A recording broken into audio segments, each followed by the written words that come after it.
Hello everybody, and I hope you're having a fantastic day. In this video I'm going to be talking about the step up spawn that just came out. This is going to be a 65 gem step up spawn. First step's going to guarantee you a cost 31. It's going to be at ultra rare, so all this is at ultra rare. I'm going to talk about the SSR cost, so I'm going to talk about the ultra rare cost. Cost 31 or higher SSR gear piece for 10 gems. 27 cost or higher with an emerald spirit orb, not a bad bonus whatsoever, for 20 gems.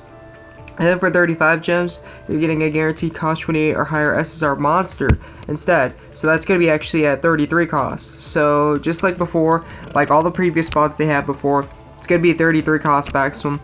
My issue with the whole 33 cost guaranteed and higher is they've been doing this for a while. And when I say a while, they've been doing the step up spawn system for a while. It was cheaper than it was originally, like what it is right now.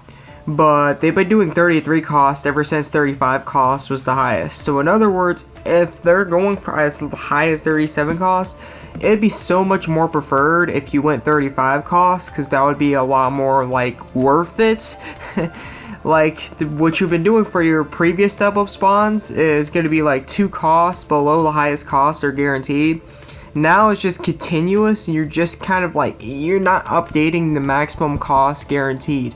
And with step up spawns, for sure, all hands down, very straightforward concept. The lower the rates, the higher the lower the cost, the higher the rates. All hands down, no questions asked. That's usually how step up spawns work. Most of the time, most of them will work that way, if not all of them work that way.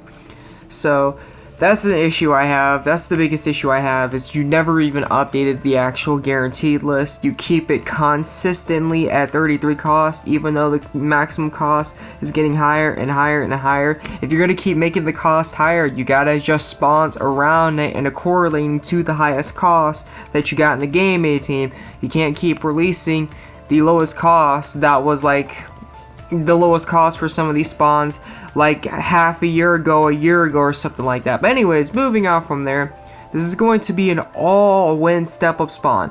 So all the elements that are going to be in here are going to be win elements, and that's pretty much it for this whole spawn.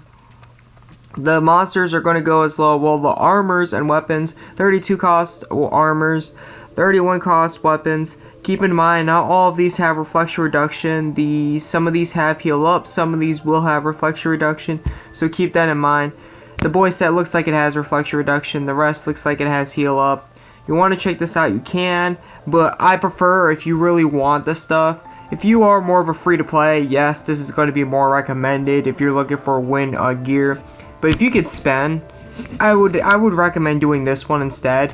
The summoning scroll has never been easier to get the 37 cost monster in the game.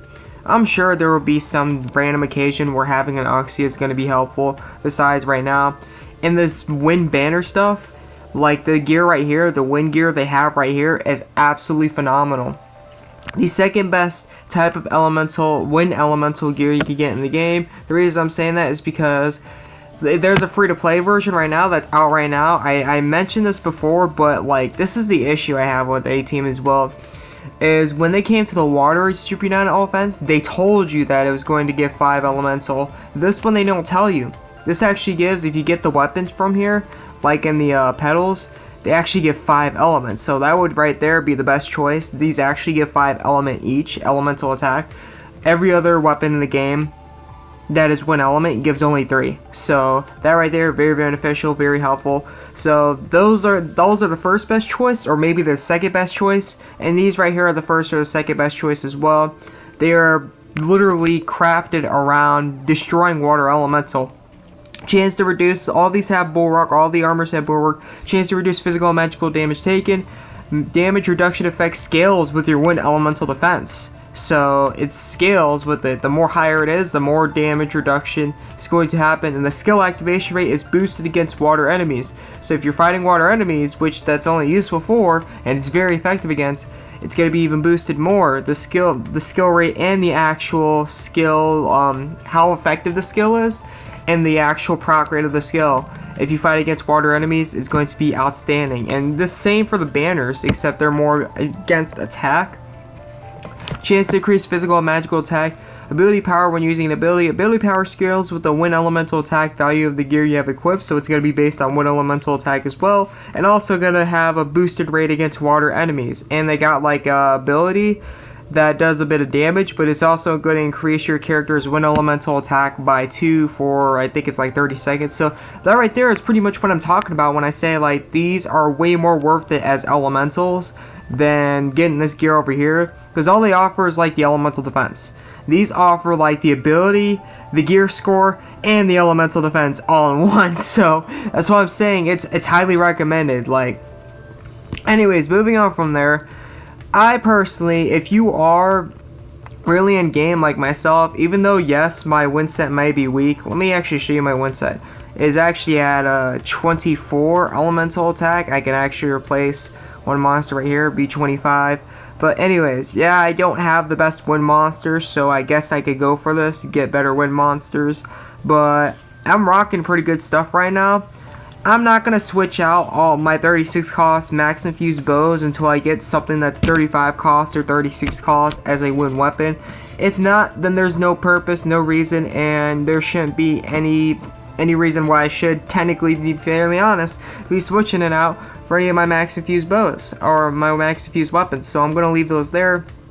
As you can see right there, and I show you right here, 5 elemental attack, everything else is going to have 3, this is going to have 3, this is going to have 3, all these are going to have 3, everything else is going to have 3. So anyways, moving on from there, that right there is my wind elemental set. The only reason I would need to do this is the monster part, and even with the monster part, I should be very, very cautious because I technically don't even need to. I already have a Nomi, I already have a Freyla. I could technically just, honestly, just awaken those and actually reforge those, and I should be good to go. Venus might be a bit helpful. Same for Shifla. I already have Yumini, so I don't need her, so I actually wouldn't even need to really do this at all, to be fairly honest. This is quite useless of a spawn to me. If you are new to this game, though, definitely even getting a 33 cost monster would be very, very helpful, very, very essential. Being granted, all that Cleopatra really does for player versus enemy is really give Unison Gauge gains and an ability power buff, so she's not all too useful for player versus player. Player versus enemy. Player versus player for duel rooms and Coliseum is a different story. Guild battles not so much. And with that being said, she's going to probably be the #1 thing that's going to pop out for most of you that are doing this. So you want to be very cautious if you've been doing this, even if you are new to this game. Sure, it looks very, very nice, and that orb is very nice bonus. And the fact that you're getting a 33 cost monster, especially if you're starting off, this is more of a free-to-play approach or a really low spending approach. Very, very good, but you want to be cautious about Cleopatra, because Cleopatra is not really very strong player versus enemy monster.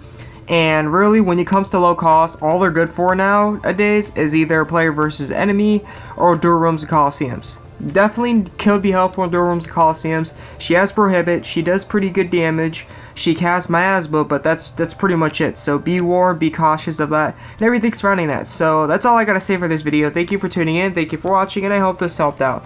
This is the AzureWrath, and I'll catch you in the next video. I'm out. Peace.